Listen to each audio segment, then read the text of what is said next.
السلام علیکم ورحمۃ اللہ وبرکاتہ۔ الحمد للہ رب العالمین وبہ نستعین والصلاة والسلام علی سید الانبیاء والمرسلین وعلی آلہ وصحبہ اجمعین وبعد۔ معزز ناظرین، باب العلم انواریہ ایجوکیشنل سوسائٹی اور جامعہ انواریہ کے حیدرآباد کے زیر اہتمام مشکوٰۃ المصابیح کے دروس کا سلسلہ آج سے جاری و ساری ہے۔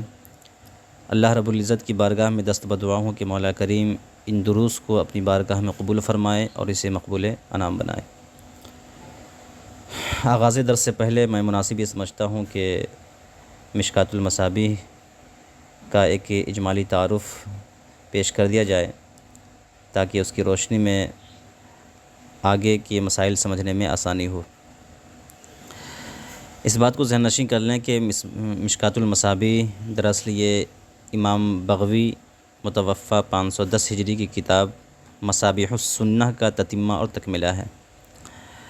امام بغوی کی جو کتاب مصابیح السنہ تھی، اس کے اندر کچھ کمیاں رہ گئی تھیں، تو امام خطیب تبریزی نے اس کمی کو دور کیا اور اس کے بعد اس کتاب کا نام مشکوٰۃ المصابیح رکھا۔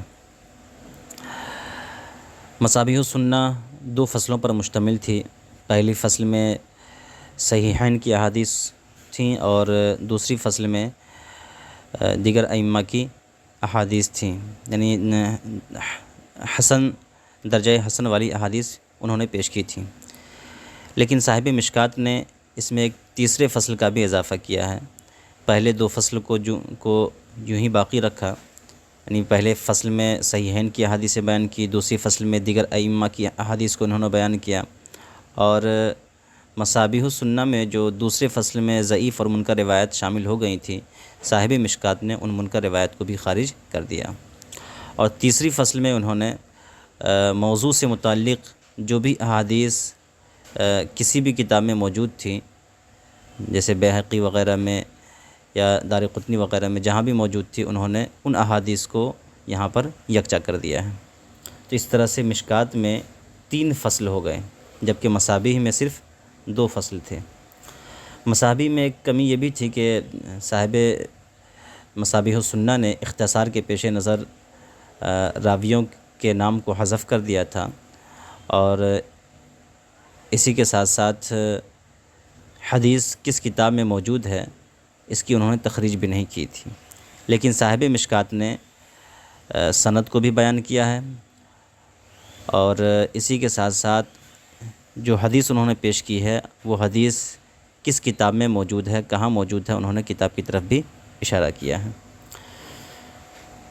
تو یہ چیزیں جو کمی تھی مصابیح السنہ میں، اس کو مکمل کیا ہے صاحب مشکوٰۃ امام خطیب تبریزی رحمۃ اللہ تعالیٰ علیہ نے۔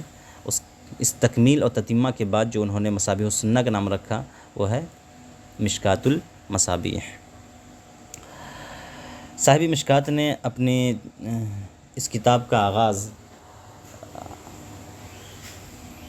حدیث نیت سے کی ہے، جو انتہائی معروف اور مشہور ہے۔ امام بخاری نے بھی اپنی کتاب بخاری کا آغاز بھی اسی حدیث سے کی ہے، حدیث نیت کے ذریعے سے۔ سماعت کریں یہ حدیث نیت کیا ہے۔ وعن عمر بن الخطاب رضی اللہ عنہ قال قال رسول اللہ صلی اللہ علیہ وسلم انما الاعمال بالنیات وانما لامرئ ما نوى فمن كانت هجرته الى الله ورسوله فهجرته الى الله ورسوله ومن كانت هجرته الى دنيا يصيبها او امرأة يتزوجها فهجرته الى ما هاجر اليه متفق علیہ۔ حضرت عمر بن خطاب رضی اللہ تعالی عنہ کی روایت ہے، وہ فرماتے ہیں کہ نبی کریم صلی اللہ تعالی علیہ وسلم نے ارشاد فرمایا کہ اعمال کا دار و مدار نیتوں پر ہے، اور ہر انسان کے لیے وہی ہے جس کی اس نے نیت کی۔ فمن کانت ہجرتہ الی اللہ ورسولہ، تو جس نے اللہ اور اس کے رسول کی خاطر ہجرت کی، فہجرتہ الی اللہ ورسولہ، تو اس کی ہجرت اللہ اس کے رسول ہی کی طرف ہوئی۔ ومن کانت ہجرتہ الی دنیا یصیبہا، اور جس نے اس مقصد کے تحت ہجرت کی کہ دنیا کمائے یا کسی عورت کی وجہ سے اس نے ہجرت کی تاکہ اس کے ساتھ نکاح کرے، شادی کرے، فہجرتہ الی ما ہاجر الیہ، تو اس کی ہجرت اسی کی خاطر ہوگی جس مقصد کے تحت اس نے ہجرت کی۔ اس میں دیکھیں کہ سب سے پہلی بات کہ اس حدیث کے راوی حضرت عمر بن خطاب رضی اللہ تعالیٰ عنہ، آپ کا نام تو عمر بن خطاب ابن نفیل ہے، کنیت ابو حفص ہے اور لقب فاروق اعظم ہے، اور خطاب امیر المومنین ہے۔ آپ قرشی اور عدوی ہیں۔ آپ کے فضائل بے حد اور بے شمار ہیں، جلیل القدر صحابی اور قدیم الاسلام مومن بھی ہیں۔ آپ کے اسلام سے مسلمانوں میں 40 کا عدد پورا ہوا، اور بڑی بات یہ ہے کہ آپ کے ایمان لانے پر فرشتوں میں بھی مبارکبادی کی ایک دھوم مچی، اور یہ آیت کریمہ نازل ہوئی کہ یا ایھا النبی حسبک اللہ ومن اتبعک من المؤمنین۔ تو آپ کا مقام انتہائی اعلیٰ اور رفع ہے۔ آپ قرآن مقدس کی بہت سی آیتیں آپ کی رائے کے مطابق اتریں، اور 10 سال 6 مہینے تک آپ نے خلافت کی، 63 سال کی عمر شریف میں آپ نے وصال فرمایا، اور نبی دو عالم صلی اللہ تعالیٰ علیہ وسلم کے پہلو میں دفن ہوئے۔ آپ سے 537 روایتیں مروی ہیں۔ یہ حدیث چونکہ حدیث نیت ہے، اور نیت کہتے ہیں ارادہ کو، دل کے ارادے کو نیت کہا جاتا ہے، اور اخلاص کو بھی نیت کہتے ہیں۔ یعنی اس میں یہ ہے کہ اگر کوئی شخص کسی مقصد کے تحت ہجرت کر رہا ہے تو انسان کو، اس شخص کو وہی مقاصد حاصل ہوں گے، دیگر مقاصد کی تکمیل نہیں ہو پائے گی۔ سب سے پہلے ہم ہجرت کے معنی کو سمجھنے کی کوشش کریں کہ ہجرت کہتے کس کو ہیں۔ ہجرت کا لغوی معنی ہے چھوڑنا، لیکن شریعت میں رب کو راضی کرنے کے لیے وطن چھوڑنے کا نام ہجرت کہا گیا ہے۔ یقیناً ہجرت یہ بوقت ضرورت اعلیٰ درجہ کی عبادت ہے، اور اسلامی سن میں حضور کی ہجرت ایک یادگار ہجرت کے طور پر جانی اور مانی جاتی ہے۔ تو نبی دو عالم صلی اللہ تعالیٰ علیہ وسلم نے ارشاد فرمایا کہ جو بندہ اگر اللہ اس کے رسول کی خاطر اپنے گھر بار کو چھوڑتا ہے تو یقیناً اسے اس ہجرت کا ثواب ملے گا، اور وہ ثواب کا حقدار ہوگا۔ لیکن اگر کوئی شخص ہجرت اس وجہ سے کرتا ہے تاکہ دوسری جگہ جا کر کے دنیا کمائے، دنیا حاصل کرے، دنیا کے منافع حاصل کریں، تو پھر اسے اس ہجرت کا ثواب نہیں ملے گا۔ یا یہ ہے کہ دوسری جگہ جا کر کے کسی عورت سے جو ہے نکاح کرے، فلاں عورت سے نکاح کرے، شادی کرے، تو اس کی ہجرت کا مقصد چونکہ دنیا ہی ہے، اس لیے دنیا کے منافع تو اسے ملیں گے، آخرت میں سے اسے کوئی حصہ نہ ملے گا۔ اس لیے کہ نیت جب تک خیر کی نہ ہو اس وقت تک ثواب مرتب نہیں ہوگا۔ اس کے بعد پھر صاحب مشکات نے کتاب الایمان سے احادیث مشکات کو انہوں نے بیان کرنا شروع کیا ہے۔ سوال یہ پیدا ہوتا ہے کہ صاحب مشکات نے اپنی کتاب کو انما الاعمال بالنیات والی حدیث سے کیوں شروع کیا؟ اس کی وجہ جو سمجھ میں آتی ہے وہ یہ ہے کہ صاحب مشکات نے چونکہ ہمیں سمجھانے کے لیے یہ حدیث لکھی ہے، اور انہوں نے یہ بتایا ہے کہ میری کتاب پڑھنا تو تم اخلاص کے ساتھ پڑھنا، محض دنیا کمانے کے لیے نہ پڑھنا۔ اپنی دلی کیفیت پر انہوں نے ہمیں مطلع فرمایا کہ ہم نے یہ کتاب اخلاص کے ساتھ لکھی ہے، شہرت یا مال مقصود نہ تھا۔ یہ حدیث ہمارے پیش نظر تھی کہ انما الاعمال بالنیات، آدمی کو اس کی اعمال کا دار و مدار اس کی نیتوں پر ہوا کرتا ہے۔ کتاب الایمان الفصل الاول، اس سے پہلے ہم نے بتایا تھا کہ اس کتاب کے اندر 3 فصلیں ہوں گی۔ فصل اول میں صحیحین کی حدیثیں ہوں گی، فصل ثانی میں دیگر ائمہ حدیث کی روایات ہوں گی، اور فصل ثالث میں یعنی تیسری فصل میں موضوع سے متعلق جو احادیث کسی بھی کتاب میں موجود تھیں تو وہ احادیث بیان کی جائیں گی۔ تو یہ فصل اول ہے جس میں صحیحین یعنی بخاری اور مسلم کی روایتیں موجود ہوں گی۔ کتاب الایمان، ایمان کا لغوی معنی ہے امر دینا، اور شریعت میں ایمان ان اسلامی عقائد کا نام ہے کہ جنہیں مان کر انسان عذاب الہی سے امن میں آ جاتا ہے، یعنی تمام ان چیزوں کو ماننا جو حضور رب صلی اللہ تعالیٰ علیہ وسلم اپنے رب کی طرف سے لائے۔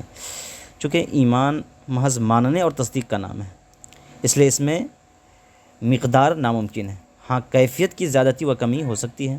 چونکہ ایمان عبادت کی اصل ہے، اس لیے پہلے ایمان کو بیان فرمایا مصنف نے، اس کے بعد دیگر اعمال وغیرہ کو بیان کریں گے۔ فصل اول، عن عمر بن الخطاب رضی اللہ تعالی عنہ قال بينا نحن عند رسول الله صلى الله عليه وسلم ذات يوم اذ طلع علينا رجل شديد بياض الثياب شديد سواد الشعر لا يرى عليه اثر السفر۔ حضرت عمر بن خطاب رضی اللہ تعالیٰ عنہ سے مروی ہے، وہ کہتے ہیں کہ ہم لوگ ایک دن نبی دو عالم صلی اللہ تعالیٰ علیہ وسلم کے پاس بیٹھے ہوئے تھے کہ اچانک ہمارے درمیان ایک شخص نمودار ہوا جس کے کپڑے انتہائی سفید اور بال انتہائی کالے تھے۔ اس پر سفر کے آثار نمودار نہیں تھے، اور نہ ہی ہم میں سے کوئی شخص انہیں پہچانتا تھا۔ حتیٰ جلس الی النبی صلی اللہ علیہ وسلم، وہ شخص نبی دو عالم صلی اللہ تعالیٰ علیہ وسلم کے پاس بیٹھ گیا۔ فاسند رکبتیہ الی رکبتیہ، اور اپنے گھٹنے کو نبی دو عالم صلی اللہ تعالیٰ علیہ وسلم کے گھٹنے سے ملا دیا۔ ووضع کفیہ علی فخذیہ، اور اپنی ہتھیلی کو اپنے ران پر رکھا۔ وقال، اور کہا، یا محمد اخبرنی عن الاسلام، اے محمد صلی اللہ علیہ وسلم مجھے اسلام کے بارے میں بتائیں۔ قال، تو آپ نے فرمایا، الاسلام ان تشہد ان لا الہ الا اللہ وان محمدا رسول اللہ وتقیم الصلاۃ وتؤتی الزکوٰۃ وتصوم رمضان وتحج البیت ان استطعت الیہ سبیلا۔ آپ نے فرمایا کہ اسلام یہ ہے کہ تم اس بات کی شہادت دو کہ اللہ کے سوا کوئی معبود نہیں، اور محمد صلی اللہ تعالیٰ علیہ وسلم اللہ کے رسول ہیں۔ نماز قائم کرو، زکوٰۃ ادا کرو، رمضان کے روزے رکھو، اور خانہ کعبہ کا حج کرو، ان استطاعت الیہ سبیلا، اگر وہاں تک پہنچنے کی تم میں طاقت و قوت ہے تو۔ قال، راوی کہتے ہیں اس سائل نے کہا، صدقت، آپ نے سچ فرمایا۔ فعجبنا لہ یسألہ یصدقہ، تو حضرت عمر بن خطاب کہتے ہیں کہ ہم سب کو تعجب ہوا کہ سائل سوال بھی کرتا ہے اور جواب کی تصدیق بھی کرتا ہے۔ قال، پھر سائل نے کہا، فاخبرنی عن الایمان، ہمیں ایمان کے بارے میں بتائیں۔ قال، تو نبی دو عالم صلی اللہ تعالیٰ علیہ وسلم نے ارشاد فرمایا، ان تؤمن باللہ وملائکتہ وکتبہ ورسلہ والیوم الآخر وتؤمن بالقدر خیرہ وشرہ۔ ایمان یہ ہے کہ تم اللہ، اس کے فرشتے، اس کی کتابوں اور اس کے رسولوں پر ایمان رکھو، یعنی انہیں دل سے تسلیم کرو، والیوم الآخر، اور یوم آخرت پر بھی یقین رکھو، وتؤمن بالقدر خیرہ وشرہ، اور تقدیر کے بھلے برے ہونے پر بھی ایمان رکھو۔ قال، اس شخص نے کہا، صدقت، آپ نے صحیح فرمایا۔ پھر عرض گزار ہوا، فاخبرنی عن الاحسان، ہمیں احسان کے بارے میں بتائیں۔ تو آپ نے فرمایا، ان تعبد اللہ کأنک تراہ فإن لم تکن تراہ فإنہ یراک۔ احسان یہ ہے کہ تم اللہ کی بندگی اس طرح کرو کہ گویا تم اللہ کو دیکھ رہے ہو۔ فإن لم تکن تراہ، اگر تم ایسا نہیں کر سکتے، اگر تم ایسا نہیں کر پاؤ، اگر تم اللہ کو نہیں دیکھ پاؤ، فإنہ یراک، تو کم سے کم یہ اعتقاد رکھو کہ اللہ ہمیں دیکھ رہا ہے۔ قال، پھر اس سائل نے سوال کیا، فاخبرنی عن الساعہ، ہمیں قیامت کے بارے میں بتائیں۔ تو آپ نے فرمایا، مل مسئول عنہا بعلم من السائل۔ انہا میں ہا ضمیر کا مرجع حضرت ہا ضمیر کا مرجع قیامت ہے، الساعہ۔ تو آپ نے فرمایا کہ قیامت سے متعلق علم سائل سے زیادہ مسئول کو نہیں ہے، یعنی سائل حضرت جبرائیل اور مسئول یہ جن سے پوچھا گیا یعنی نبی دو عالم صلی اللہ تعالیٰ علیہ وسلم، یعنی اس بارے میں مسئول کو سائل سے زیادہ معلومات نہیں ہیں۔ قال، پھر اس نے کہا فاخبرنی عن اماراتها، تو ہمیں قیامت کی علامتوں اس کی نشانیوں کے بارے میں بتائیں۔ تو آپ نے فرمایا کہ وہ ان تلد الامۃ ربتها، اس کی نشانی یہ ہے کہ باندیاں اپنے آقا کو جنیں گی، اور دوسری نشانی یہ ہے کہ وہ ان تر الحفاۃ العراۃ العالۃ رعاء الشاء یتطاولون فی البنیان، اور تم دیکھو گے کہ حفات یعنی ننگے پاؤں والے، حفات کہتے ہیں ننگے پاؤں جس کے پاؤں میں چپل نہ ہو، العورات، عورات کہتے ہیں ننگے جسم والے کو، العالیٰ کہتے ہیں حقیر و ذلیل تنگ دست کو،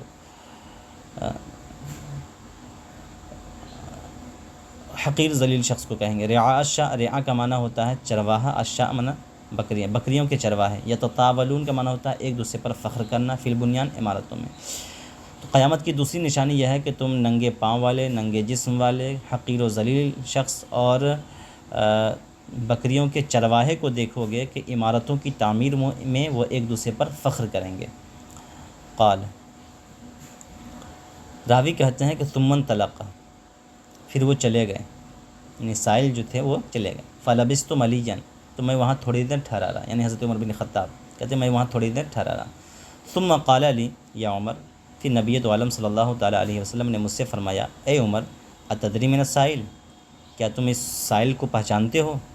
قلت، تو میں نے کہا اللہ و رسولہ عالم، اللہ اس کے رسول بہتر جانتے ہیں۔ قال، تو آپ نے فرمایا فإنہ جبریل اتاکم یعلمکم دینکم، یہ جبریل تھے جو تمہیں تمہارا دین سکھانے کے لیے آئے تھے۔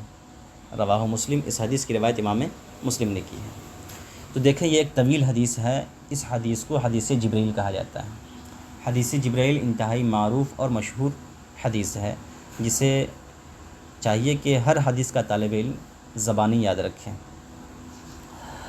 اس حدیث کے راوی حضرت عمر بن خطاب رضی اللہ تعالیٰ عنہ ہیں۔ ان کے احوال و کوائف مختصر میں ہم نے پہلی حدیث کے تحت بیان کیا ہے، وہاں آپ سماعت کر سکتے ہیں۔ اس حدیث میں چند باتیں انتہائی قابل غور ہیں۔ پہلی بات تو یہ ہے کہ حضرت جبرائیل نبی دو عالم صلی اللہ تعالیٰ علیہ وسلم کے پاس تشریف لائے۔ آپ جب نبی کے پاس تشریف لاتے تھے تو اس کی صورتیں مختلف ہوا کرتی تھیں، کبھی انسان کی شکل میں، بلکہ زیادہ تر انسان ہی کی شکل میں آتے تھے۔ اب انسان میں کس کی شکل؟ تو روایتوں میں آتا ہے کہ دحیہ کلبی ایک صحابی رسول تھے، ان کی شکل میں آیا کرتے تھے۔ اب یہ ہے کہ فرشتے کی شکل میں نہ آ کر کے انسانی شکل میں آنا، یہ کس وجہ سے تھا؟ اس وجہ سے تاکہ لوگ ان کی باتیں سنیں، ان کے سوالات کو بغور سمجھیں اور پھر کچھ سیکھنے کی کوشش کریں۔ آنے کے بعد وہ نبی کی بارگاہ میں کس طرح بیٹھے؟ تو حدیث کے الفاظ ہیں فَأَسْنَدَ رُكْبَتَيْهِ إِلَىٰ رُكْبَتَيْهِ، انہوں نے اپنے گھٹنے کو نبی کریم صلی اللہ تعالی وسلم کے گھٹنے سے ملا دیا، یعنی جس طرح نماز میں بیٹھا جاتا ہے نا دو زانوں، ایسے ہی انہوں نے نبی دو عالم صلی اللہ علیہ وسلم کے پاس بیٹھا اور اپنی ہتھیلی کو اپنے ران پر رکھا۔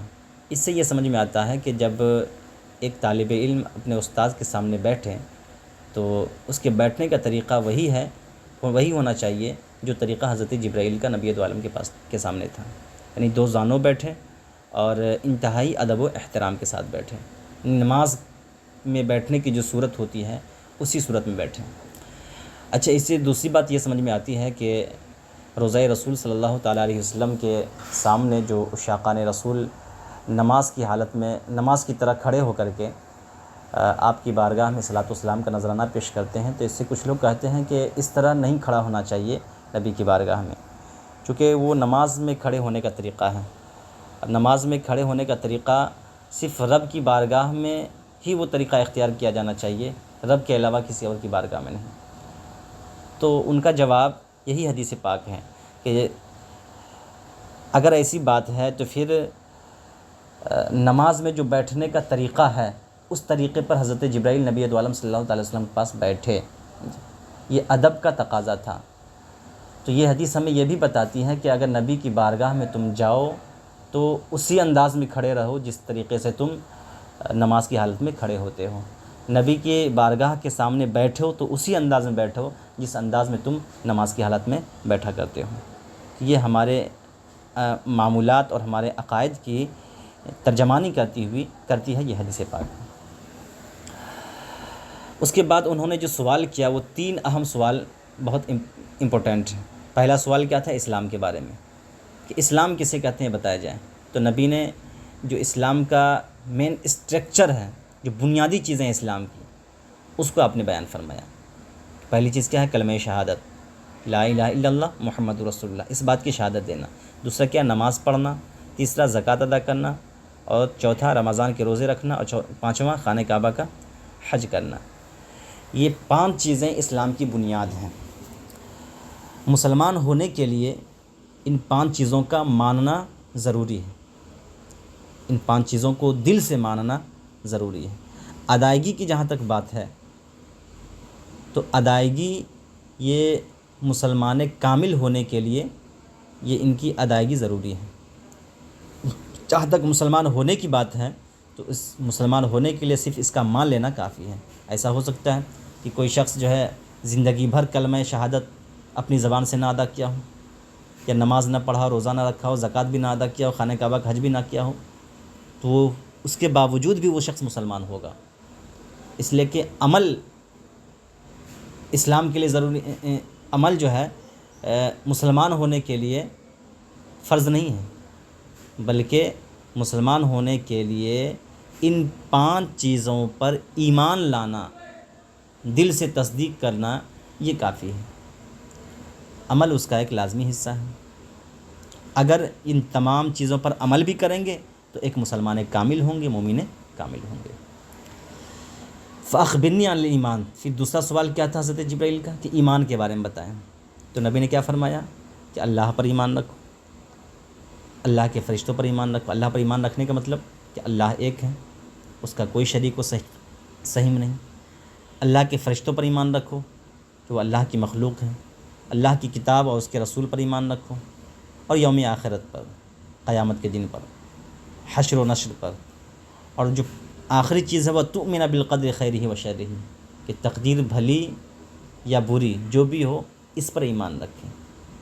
یعنی اس میں جو سمجھنے کی چیز ہے وہ یہ ہے کہ جو بھی خیر کی چیزیں ہوں آپ کی زندگی میں تو آپ اس کو تقدیر پر محمول کریں کہ میری قسمت میں ایسا تھا، اس لیے اللہ رب العزت نے ہمیں یہ عطا فرمایا۔ اگر مصیبت آئے، پریشانیاں آئے تو اس کو بھی تقدیر کے اوپر معمول کریں کہ ہماری قسمت میں، ہماری تقدیر میں یہ پریشانیاں لکھی تھیں، اس لیے پریشانیاں آئیں۔ تو ایسے موقع پر انسان صبر کرے۔ اور اگر گناہ کا صدور ہو جائے، خطا ہو جائے، تو ایسا نہیں ہے کہ اس خطا کو بھی تقدیر کے اوپر معلق کر دیں کہ میری تقدیر میں ایسا لکھا ہوا تھا کہ ہم زنا کریں گے معاذ اللہ، یا گناہ کریں گے، خطا کریں گے، اس لیے جو ہے ہم نے گناہ اور خطا کی ہے۔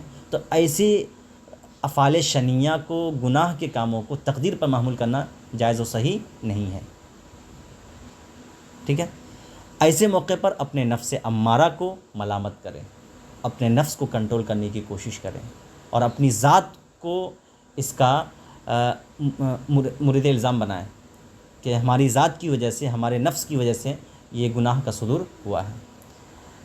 اگر مصیبتیں آئیں تو تقدیر پر معلق کریں، خیر آئیں تو تقدیر پر معلق کریں، اور اگر گناہ کا ارتکاب ہو جائے تو اپنے نفس کو ملامت کریں، اس کو بھی تقدیر پر معلق نہ کریں۔ اس سے کیا ہوگا کہ انسان بدکاری میں مبتلا ہوتا چلا جائے گا، اور یہ سمجھے گا کہ ہماری تقدیر میں یہی ہے تو ہم یہی کرتے رہیں۔ اس کے بعد تیسرا سوال کیا حضرت جبریل نے کیا کہ احسان کے بارے میں بتائیں۔ تو آپ نے فرمایا احسان یہ ہے کہ تم اللہ کی بندگی اس طرح کرو، اللہ کی عبادت اس طرح کرو گویا کہ تم اللہ کو دیکھ رہے ہو۔ اگر یہ کیفیت نہیں ہو پاتی ہے تو کم سے کم یہ کیفیت ضرور بنا لو کہ اللہ تمہیں دیکھ رہا ہے۔ یہ مقام احسان ہے، اسی کو تصوف کہتے ہیں، اور تصوف در حقیقت اسی کا نام ہے۔ احسان کا دوسرا نام کیا ہے؟ تصوف ہے، کہ آدمی اللہ کا ایسا بندہ بن جائے کہ ہر وقت اللہ کا جلوہ اس کی نگاہوں کے سامنے رہے۔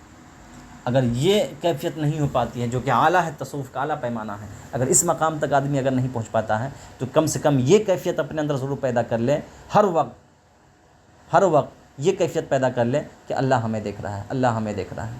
یہی مقام تصوف ہے، یہی مقام احسان ہے، اور تصوف کی مین بنیاد بس یہی حدیث پاک ہے. اسی حدیث سے صوفیہ نے تصوف کو اخذ کیا ہے. اب آگے آئیں. حضرت جبرائیل نے پھر چوتھا سوال کیا قیامت کے بارے میں کہ ہمیں بتائیں. تو نبی نے کیا فرمایا کہ اس بارے میں سائل سے زیادہ مسئول کو علم نہیں ہے. یعنی چونکہ قیامت کس دن قائم ہوگی، کس تاریخ میں قائم ہوگی، کب آئے گی، یہ بتانا ایک مصلحت کے خلاف تھا. اس لیے نبی دو عالم صلی اللہ تعالیٰ علیہ وسلم نے حضرت جبرائیل سے فرمایا کہ اس بارے میں جتنا تجھے علم ہے اتنا ہی ہمیں علم ہے، کہ قیامت کا علم چھپایا گیا ہے. قیامت کا علم اللہ رب العزت کو پتہ ہے. اس لیے جو ہے اور تجھے یہ بھی پتہ ہے کہ اس کا بتانا مصلحت کے خلاف ہے. اس لیے جو آپ جانتے ہیں قیامت کے بارے میں اتنا ہی میں بھی جانتا ہوں. میں تاریخ اور ڈیٹ کے بارے میں نہیں بتا سکتا. چونکہ اس سے یہ نہیں سمجھنا چاہیے کہ حضور صلی اللہ تعالیٰ علیہ وسلم کو پتہ ہی نہیں کہ قیامت کب قائم ہوگی. پتہ تو تھا لیکن پھر بھی نہ بتانا یہ مصلحت اندیشی تھی. پھر پانچواں سوال حضرت جبرائیل نے کیا کہ ہمیں قیامت کی علامتوں کے بارے میں بتائیں. تو آپ نے کیا علامت بتائی؟ پہلی علامت جو بتائی وہ یہ کہ ان تلد الامۃ ربتہا، کہ قیامت کی علامتوں میں سے ایک علامت یہ ہے کہ باندیاں اپنے آقا کو جنیں گی. باندیاں اپنے آقا کو جنیں گی، اس کا کیا مطلب ہے؟ چونکہ ایک بظاہر دیکھنے میں تو ایک عجب سا لگتا ہے کہ باندیاں اپنے آقا کو جنیں گی. یہ ایسا کیسے ہو سکتا ہے؟ یہ پاسبل کیسے ہے کہ ایک باندی جو ہے اپنے آقا کو جنے؟ دیکھیے اس کا جواب یہ ہے کہ اولاد نافرمان ہوگی، بال بچے ماں باپ کے نافرمان ہوں گے. بیٹا ماں سے ایسا سلوک کرے گا جیسا کوئی لونڈی سے سلوک کرتا ہے،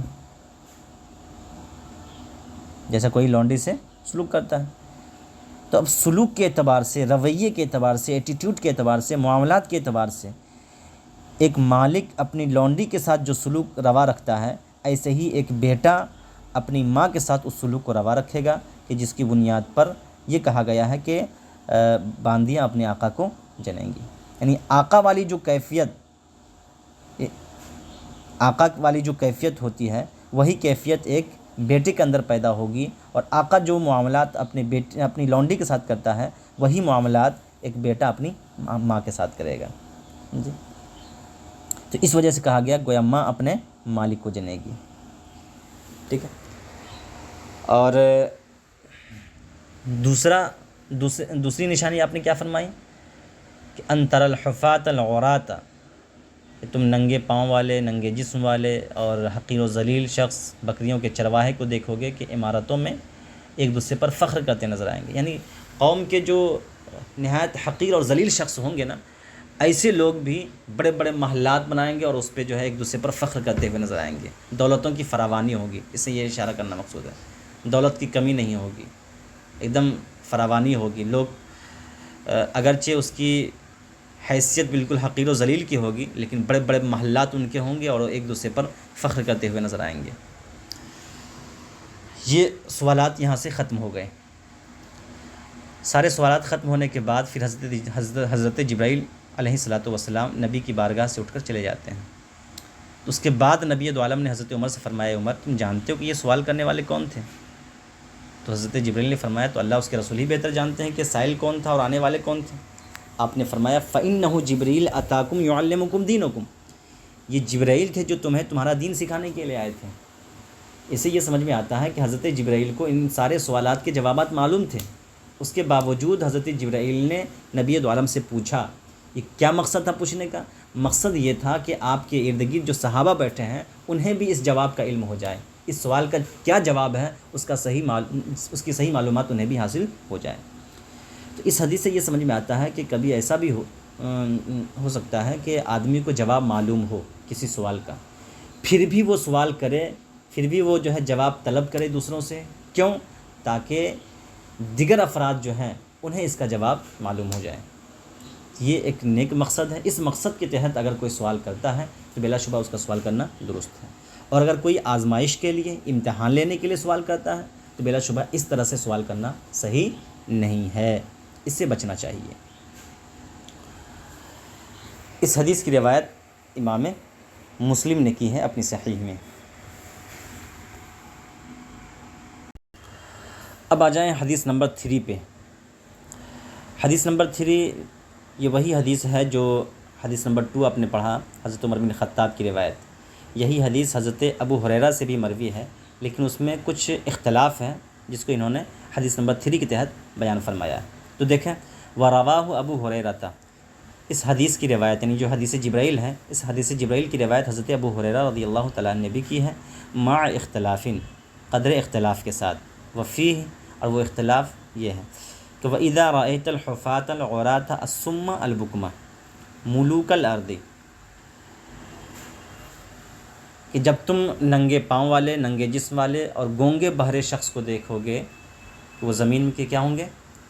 بادشاہ ہوں گے، کہ زمین کی بادشاہت ان کے قبضے میں ہوں گی. تو اختلاف کیا ہے کہ اس سے پہلے جو حضرت عمر بن خطاب کی آپ نے روایت پڑھی اس میں الحفات العورات کا لفظ تو ہے، لیکن الصم اور البکمہ کا لفظ نہیں ہے. حضرت ابو ہریرہ نے جو روایت کی ہے اسی حدیث کو، تو اس میں الصم اور البکمہ کا بھی لفظ ہے. ان تمام لوگوں کے بارے میں کیا کہ ایسے لوگ کیا ہوں گے؟ ملوک الارض، زمین کے بادشاہ ہوں گے. ٹھیک ہے، یہ ملوک الارض کے بھی الفاظ جو ہیں حضرت عمر بن خطاب کی روایت میں نہیں ہے. اس میں کیا ہے کہ یتطاولون فی البنیان، یہ عبارت ہے. تو یہ قدر اختلاف ہے حضرت عمر بن خطاب کی روایت اور حضرت ابو ہریرہ رضی اللہ تعالیٰ عنہما کی روایت کے درمیان. فی خمسن، فرماتے ہیں قیامت کا علم ان 5 علوم میں سے ہے کہ لا یعلمہن الا اللہ، کہ جس کا علم اللہ کے سوا کسی کو نہیں ہے. ثم قرأ، پھر آپ نے اس آیت کی تلاوت فرمائی. یعنی قیامت کا علم کیا ہے؟ ان 5 علوم میں سے ہے جس کا علم اللہ کے سوا کسی کو نہیں ہے. وہ 5 علوم ہیں کیا جو اللہ کے علاوہ کسی کو نہیں پتہ؟ تو پہلا کیا ہے؟ قیامت کا علم ہے. قیامت کب قائم ہوگی یہ اللہ کے علاوہ کسی کو پتہ نہیں. دوسرا علم، بارش کب آئے گی، بارش کب نازل ہوگی، اس کا علم بھی اللہ کے سوا کسی کو پتہ نہیں. تیسرا، ماں کے پیٹ میں کیا ہے، لڑکا ہے لڑکی ہے جو بھی ہے کیا ہے، اللہ کے علاوہ اس کو کسی کو پتہ نہیں. اب سوال یہ پیدا ہوتا ہے کہ آج کی جدید طبی سائنس تو یہ کہتی ہے کہ بھائی ماں کے پیٹ میں کیا ہے وہ پتہ لگا لیتی ہیں، لیکن معاملہ یہ ہے کہ وہ پتہ لگاتی ہے تو ایک تخمینے اور قیاس کی بنیاد پر. اس کا علم ایک ظنی ہے، یقین کے ساتھ نہیں وہ بتا سکتی ہے کہ یہ کبھی ایسے بہت سارے واقعات ہوئے ہیں کہ میڈیکل سائنس نے بتایا کہ جو ہے عورت کے پیٹ میں لڑکا ہے اور جننے کے بعد پتہ چلا کہ لڑکی پیدا ہوئی، یا لڑکی کی تشخیص کی اس نے اپنے چیک اپ کے ذریعے سے، بعد میں پتہ چلا کہ لڑکا ہے. تو جدید طبی سائنس جو ہے یہ ایک تخمینہ اور قیاس کی بنیاد پر اپنی رائے پیش کرتی ہے، لیکن اللہ کا علم تخمینہ اور قیاس پر موقوف نہیں ہے بلکہ یقینی ہے، ظنی نہیں ہے. تو دونوں علم میں بڑا فرق ہے. تیسرا علم کیا ہے کہ ماں کے پیٹ میں کیا ہے یہ اللہ کے سوا کسی کو پتہ نہیں. اور چوتھا کیا ہے کہ میں کل کیا کروں گا، میں کل کیا کروں گا، اس کا علم بھی جو ہے اللہ کے سوا کسی کو نہیں. اور پانچواں کیا کہ میں کہاں مروں گا، اس کا علم بھی اللہ کے سوا کسی کو نہیں. دیکھیں، اس آیت و حدیث کا مطلب یہ نہیں ہے کہ اللہ نے کسی کو یہ علم دیے بھی نہیں، اللہ ہی کو صرف علم ہے اور اس کے علاوہ کسی کو علم نہیں، ایسا نہیں ہے. کاتب تقدیر اور فرشتہ ملک الموت کو یہ علوم دیے گئے ہیں.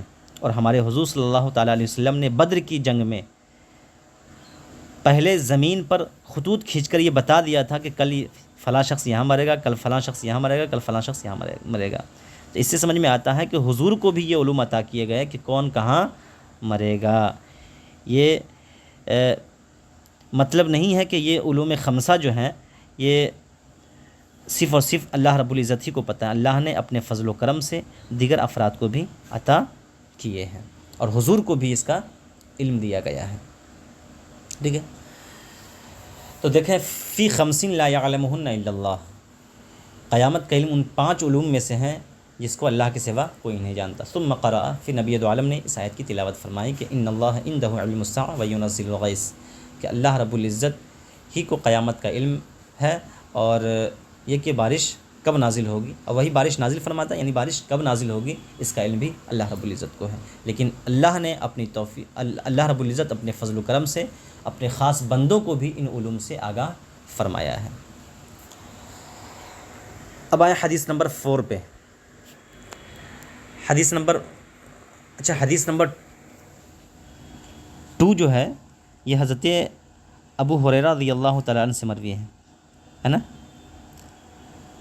حضرت ابو ہریرہ رضی اللہ تعالیٰ عنہ کے بارے میں انشاءاللہ تفصیلات اگلے بتاؤں گا، چونکہ ان کی کوئی مستقل روایت ابھی پیش نہیں کی گئی ہے، بلکہ کسی روایت کا ایک حصہ پیش کیا گیا ہے۔ میں ان کے بارے میں احوال و کوائف آگے کی روایتوں میں انشاءاللہ بیان کرنے کی میں کوشش کروں گا۔ خیر، حدیث نمبر 4 ہے حضرت ابن عمر کی روایت۔ وعن ابن عمر رضی اللہ تعالیٰ عنہ قال قال رسول اللہ صلی اللہ علیہ وسلم بنی الاسلام علی 5 شہادت ان لا الہ الا اللہ وان محمدا عبدہ ورسولہ واقام الصلاۃ وایتاء الزکوۃ والحج وصوم رمضان متفق علیہ۔ حضرت ابن عمر کی روایت ہے، وہ کہتے ہیں کہ اللہ کے رسول صلی اللہ تعالیٰ علیہ وسلم نے ارشاد فرمایا کہ اسلام کی بنیاد 5 چیزوں پر رکھی گئی ہے۔ اسلام کی بنیاد، اسلام کا جو مین اسٹرکچر ہے وہ 5 چیزوں پر ہے۔ پہلی کیا ہے؟ کلمہ شہادت لا الہ الا اللہ محمد رسول اللہ، یعنی اس بات کی شہادت دینا کہ اللہ کے سوا کوئی معبود نہیں اور حضرت محمد صلی اللہ تعالیٰ علیہ وسلم اللہ کے بندے اور اس کے رسول ہیں۔ دوسری بنیاد کیا ہے؟ اقام الصلاۃ، نماز قائم کرنا۔ تیسری ایتاء الزکوۃ، زکوٰۃ ادا کرنا۔ چوتھی والحج، حج کرنا۔ اور 5ویں وصوم رمضان، رمضان کے روزے رکھنا۔ یہ 5 چیزیں اسلام کی بنیاد میں سے ہیں۔ جیسے کہ جس طرح سے کوئی گھر، کسی گھر کی تعمیر کی جائے، کسی گھر کو تعمیر کیا جائے تو اس کے لیے بنیاد کی ضرورت پڑتی ہے، عمارت کی ضرورت، اس کے لیے جو ہے ستون کی ضرورت پڑتی ہے۔ تو مذہب اسلام کے 5 ستون بیان کیے گئے ہیں۔ مذہب اسلام ایک عمارت ہے، اس عمارت کے 5 ستون ہیں۔ ان میں سے پہلا ستون کلمہ شہادت ہے، دوسرا ستون نماز کی اقامت ہے، نماز قائم کرنا ہے، تیسرا ستون زکوٰۃ ادا کرنا، چوتھا حج کرنا، اور 5واں رمضان کے روزے رکھنا۔ اگر ان 5 ستونوں میں سے کوئی ستون اگر نہ ہو تو اس کی وجہ سے عمارت کیا ہونے لگتی ہے؟ کمزور ہونے لگتی ہے۔ ٹھیک ہے، مان لیجیے رمضان کے روزے نہ اگر کوئی رکھے، عمارت کمزور ہو جائے گی۔ حج بھی نہ کرے تو اور عمارت کمزور ہو جائے گی۔ زکوٰۃ بھی نہ کرے تو مزید عمارت کمزور ہو جائے گی۔ نماز تک نہ پڑھے تو اور کمزور ہو جائے گی عمارت۔ یہاں تک کہ اگر کلمہ شہادت کا اقرار ہی نہ کرے تو پھر عمارت بچے گی ہی نہیں، منہدم ہو کر کے رہ جائے گی۔ اس لیے ان 5 بنیادوں پر انسان عمل کرنے کی کوشش کرے۔ یہ حدیث حضرت ابو ہریرہ، حضرت ابن عمر رضی اللہ تعالیٰ عنہ سے مروی ہے، اور حضرت ابن عمر، آپ کا پورا نام ہے عبداللہ ابن عمر۔ نبی کریم صلی اللہ تعالیٰ علیہ وسلم کے ظاہر ہونے سے 1 سال پہلے آپ پیدا ہوئے، یعنی ظہور نبوت سے 1 سال پہلے پیدا ہوئے، اور 73 ہجری میں آپ کی شہادت ہوئی، یعنی ابن زبیر رضی اللہ تعالیٰ عنہ سے 3 ماہ بعد آپ کی وفات ہوئی، اور ذی طویٰ کے مقبرہ میں مہاجرین کے ساتھ آپ دفن ہوئے۔ آپ کی عمر 84 سال ہوئی۔ آپ بڑے متقی، پرہیزگار اور عامل بالسنت تھے۔ اب آ جائیں حدیث نمبر 5 پہ۔ حدیث نمبر 5 یہ حضرت ابو ہریرہ رضی اللہ تعالیٰ عنہ سے مروی ہے۔ حدیث کا الفاظ ہے وعن ابی ہریرہ رضی اللہ عنہ قال قال رسول اللہ صلی اللہ علیہ وسلم الایمان 70 شعبہ فافضلها قول لا الہ الا اللہ وادناها اماطۃ الاذى عن الطریق والحیاء شعبۃ من الایمان متفق علیہ۔ اچھا، متفق علیہ آپ بار بار دیکھ رہے ہیں نا۔ متفق علیہ کا مطلب یہ ہوتا ہے کہ ایسی حدیث جس کو امام بخاری اور امام مسلم دونوں حضرات نے اپنی کتابوں میں بیان کیا ہو تو ایسی حدیث کو متفق علیہ حدیث کہا جاتا ہے۔ حضرت ابو ہریرہ رضی اللہ تعالیٰ عنہ کی روایت ہے، وہ کہتے ہیں کہ اللہ کے رسول صلی اللہ تعالیٰ علیہ وسلم نے ارشاد فرمایا کہ ایمان کے 70 اور چند شعبے ہیں، جن میں سب سے افضل ترین شعبہ لا الہ الا اللہ کہنا ہے، وہ ادناہا، اور اس کا کم ترین شعبہ اماطۃ الاذى عن الطریق، راستے سے تکلیف دینے والی چیزوں کو ہٹا دینا ہے۔ والحیاء شعبۃ من الایمان، اور حیا بھی ایمان کا ایک شعبہ ہے۔ یہ حدیث کا ترجمہ ہے۔ اس کے راوی حضرت ابو ہریرہ رضی اللہ تعالیٰ عنہ ہیں۔ آپ کا نام حالت کفر میں عبد الشمس تھا، لیکن جب آپ دولت اسلام سے مالا مال ہوئے، اسلام کے دامن میں پناہ لیے، تو آپ کا نام عبد الرحمن ابن صخر دوسی قرار دیا گیا۔ آپ خیبر کے سال اسلام لائے اور 4 سال تک سفر و حضر میں حضور نبی کریم صلی اللہ تعالیٰ علیہ وسلم کے ہمراہ اور سایہ کی طرح رہے۔ آپ کو بلی بڑی پیاری تھی، حتیٰ کہ ایک بار اپنی آستین میں بلی لیے ہوئے حضور صلی اللہ تعالیٰ علیہ وسلم کی خدمت اقدس میں حاضر ہو گئے، تو حضور نے فرمایا تم ابو ہریرہ ہو، یعنی بلیوں والے ہو۔ تب سے آپ کی کنیت ابو ہریرہ مشہور ہو گئی، یعنی بلیوں والے۔ مدینہ طیبہ میں 35 ہجری میں 35 ہجری میں آپ کی وفات ہوئی اور جنت البقیع میں دفن ہوئے۔ 87 آپ کی عمر ہوئی اور آپ کا حافظہ انتہائی غضب کا تھا، یہاں تک کہ روایتوں میں کہا جاتا ہے کہ آپ کثیر الروایہ صحابی ہیں۔ آپ کے احادیث کی تعداد بعض نے بتایا ہے کہ 4364 حدیثیں آپ سے مروی ہیں۔ بھلا کا حافظہ تھا، وہ حافظہ بھی کیسے پیدا ہوا اس کی بھی ایک بڑی تفصیل ہے، جس کو بیان کرنے کے لیے وقت میں گنجائش نہیں ہے، اس کو آپ کہیں بھی مطالعہ کر سکتے ہیں۔ تو بڑے مشہور صحابی ہیں حضرت ابو ہریرہ رضی اللہ تعالیٰ عنہ، جن سے 4365 حدیثیں مروی ہیں۔ تو انہوں نے کیا فرمایا کہ نبی دو عالم صلی اللہ تعالیٰ علیہ وسلم نے ارشاد فرمایا کہ ایمان کے 70 اور چند شعبے ہیں۔ جس طرح ایمان کے 70 اور چند شعبے ہیں، اسی طرح کفر کے بھی 70 اور چند شعبے ہیں۔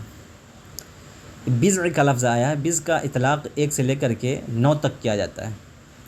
اس بیچ جو بھی اعداد ہوتے ہیں اس کے لیے بضع کا لفظ کہا جاتا ہے۔ تو آپ کہہ سکتے ہیں کہ ایمان کے 72 شعبے بھی ہو سکتے ہیں، 73 بھی، 74 بھی، 75 بھی، یعنی 9 تک ایمان کے 70 اور چند شعبے ہیں۔ اس بیچ میں کسی بھی عدد کو آپ شامل کر سکتے ہیں، لیکن ان تمام شعبوں میں جو سب سے بہترین، افضل اور اعلیٰ شعبہ ہے وہ کیا ہے؟ کلمہ شہادت، لا الہ الا اللہ محمد رسول اللہ۔ اور سب سے ادنا کیا ہے؟ اماطۃ الاذى عن الطریق، راستے میں تکلیف دینے والی چیزوں کو ہٹا دینا۔